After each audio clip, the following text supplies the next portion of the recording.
Исламның кешегісі мен бүгіні. Орта ғасырларда Орта Азияда білімнің дамуына бірден бір ықпал еткен тұлға Ақсақ Темірдің ұрпағы Ұлықбек болған. Ұлықбектің ең үлкен жетістігі деп Самарқандта обсерватория салдырып, астрономияны зерттеуге күш салған тарихи еңбегін атауға болады. Ұлықбек обсерваториясы заманында аумақтағы ең білімді мамандарды жинаған керемет зерттеу орталығы болды. Менің ойымша, Ұлықбектің дәрежесін асырған тағы бір новаторлық қасиеті, ол Бұхара мен Самарқандта медреселер ашқан. Ең қызығы, әлгі медреселерді басқару үшін кімді сайлайды деп ойлайсыз? Молданы ма? Жоқ, қателесесіз. Медресенің тізгінін діннен бөлек философия, астрономия, музыка, математика сынды ғылымдарды жан-жақты меңгерген ғалымдарға берген. Басшылық қызметке адамдарды діни дәрежесіне қарап емес, сол замандағы заманауи ғылымдарды қаншалықты игерген біліміне қарап бекіткен.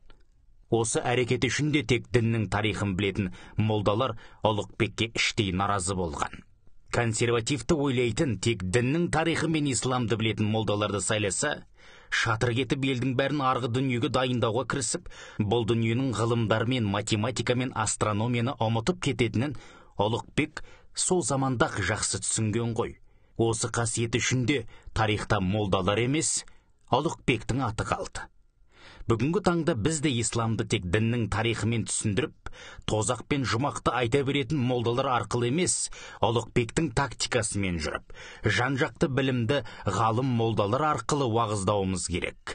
Молдалар исламды Әл-Фарабидің трактаттары, Ибн Синаның еңбектері, Хорезмидің математикасы, Ұлықбектің астрономиясы арқылы түсіндіре білетін жаңа деңгей мен талапқа өсу керек.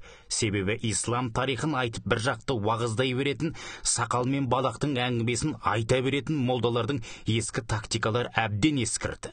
Ескіріп қана қоймай, бүкіл мұсылман әлемін әлемдік дамудың көш соңында қалдырып тоқырауға тықты.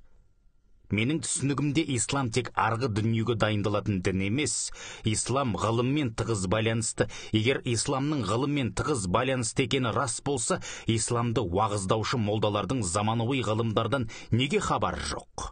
Білсе айтады, білмесе несін айтады демекші, бүгінгінің молдалары айналып келіп тозақ пен жұмақ, тоқал мен хор қыздары, балақ пен сақалдың әңгімесін қозғай береді.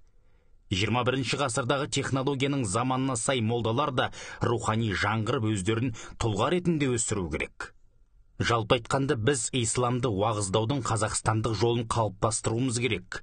Ол жол мұсылман болсаң, Ұлықбектей бол, мұсылман болсаң, Әл-Фарабидей бол, мұсылман болсаң, Ибн Синадан тасып түс, мұсылман болсаң, математик Хорезмиді басып оз деген философияға құрылуы тиіс.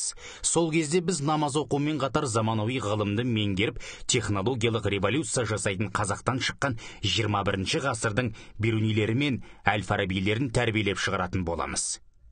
Ал содан кейін технологиясы дамыған қазаққа арабтармен бірге бүкіл мұсылман әлемі иіліп сәлем салатын заман орнайтынына еш күмәнім жоқ. Бауыржан Серікбаев.